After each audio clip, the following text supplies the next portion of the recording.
皆さんこんにちは、なつきと言います。ご視聴いただきありがとうございます。このチャンネルでは創価学会員の男性と結婚した私の体験をお話しします。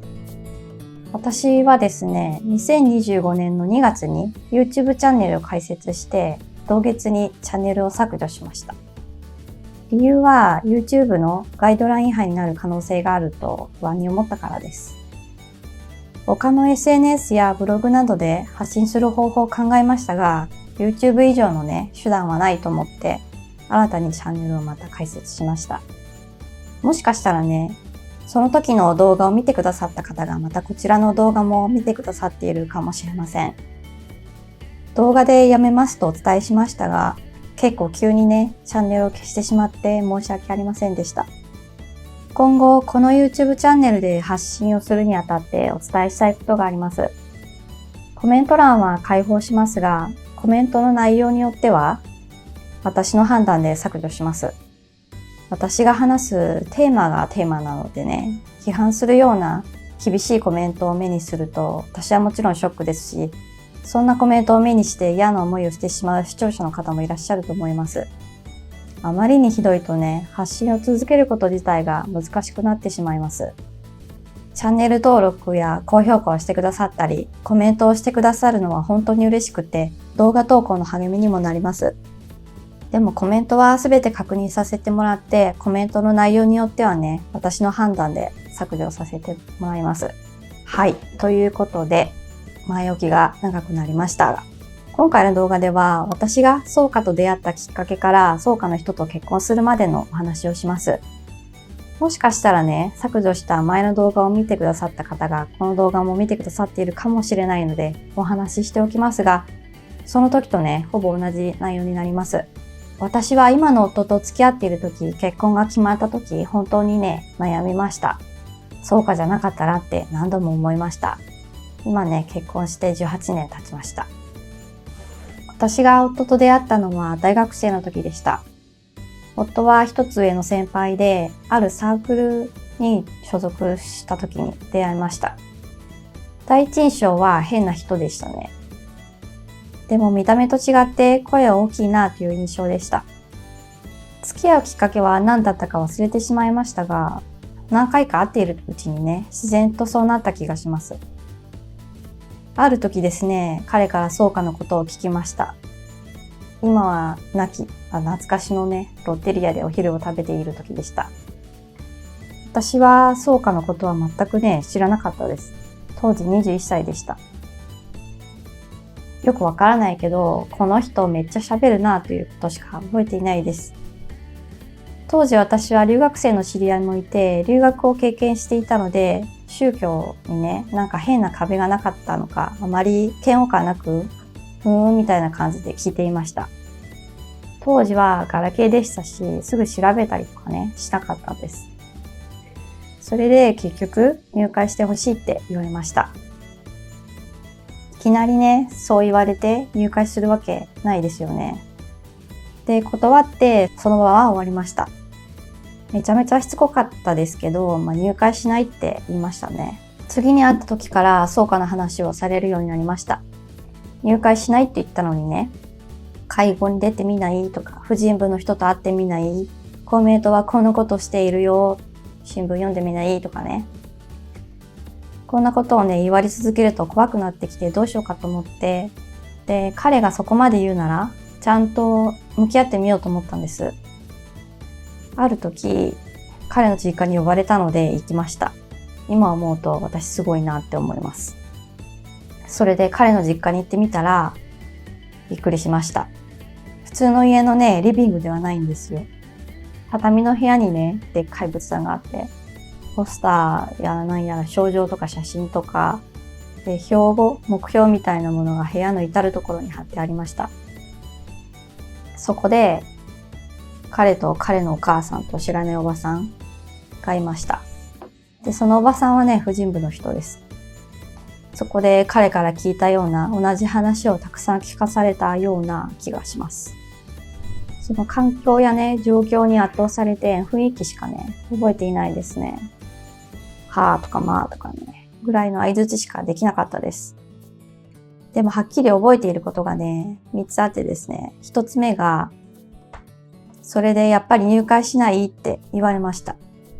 彼と彼のお母さんと婦人部の人に囲まれて言われたんですよ。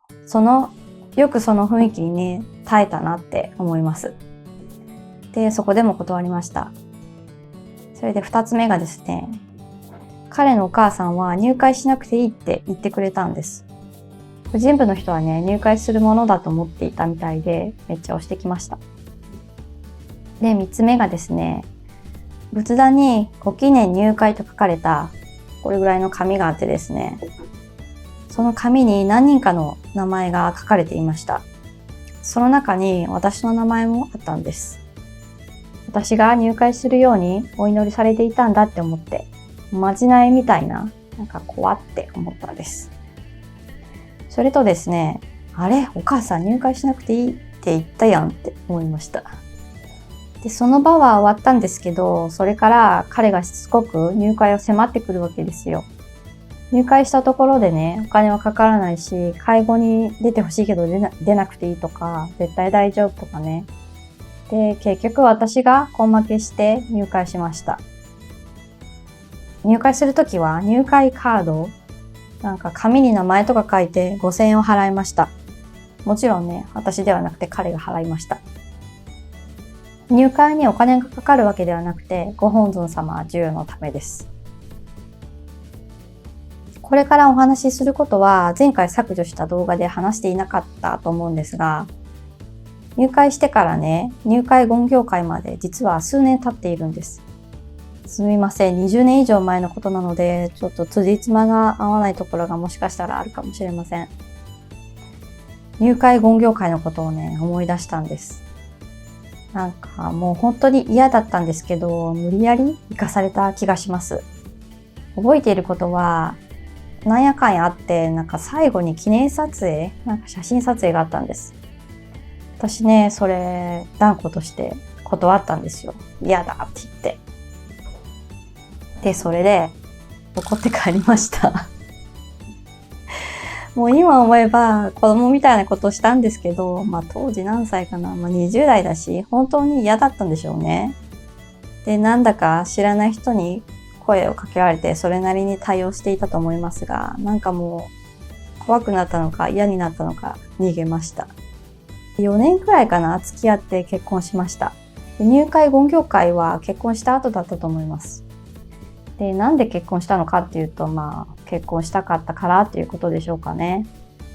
草加に関しては何もしないって彼に言ったんですが、入会言業会だけはどうしても来てくれっていう感じでしたね。で、それと彼にはお兄さんとお姉さんがいます。草加の家で生まれ育っているけど、2人ともね、活動していないんです。熱心なのは彼と彼のお母さんということが分かりました。彼は草加ということを除いたら至って普通の人です。普通の家です。もし結婚しようと思っている人が草加の人で結婚するなら自分も入会するのが当たり前というようにね、押し付けがあったら結婚はやめた方がいいかなと思いますね。あなたの意見を聞いてくれないようならね。私のような名ばかり学会員はたくさんいるようですね。未活と言われている人です。自分でもネットで草加のことを調べてみると、とんでもない情報ばかりで、宗教って日本人にとって神道や仏教などごちゃ混ぜで身近なものと思いきや、草加とかの宗教はね、嫌いされる。草加じゃなくてキリスト教ならいいのかとかね、考えました。このチャンネルを開設したきっかけの一つなんですが、YouTube でね、草加のことを検索すると、なんだかもう怖い情報ばかりなんですよね。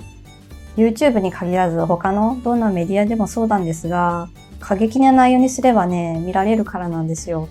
でもこのチャンネルでは私の体験をお話しするだけなので、こうやってね、お茶でも飲みながら本当に気軽に聞いていただければ嬉しいです。ちなみにこれ炭酸水です。はい。ということで、初回のテーマは、草加の人と結婚しました。結婚18年目の主婦が語る体験談ということで、私が草加と出会ったきっかけから草加の人と結婚するまでのお話でした。これからね、またいろいろなことが起きます。なんでこの人と結婚したんだとか、なんで入会したのかとかね、また次回の動画でお話ししたいと思います。質問や感想などコメントをいただければ嬉しいです。概要欄に Google フォームがありますので、コメント欄は丸見えでコメントしにくいという方はぜひご利用ください。最後までご視聴いただきありがとうございました。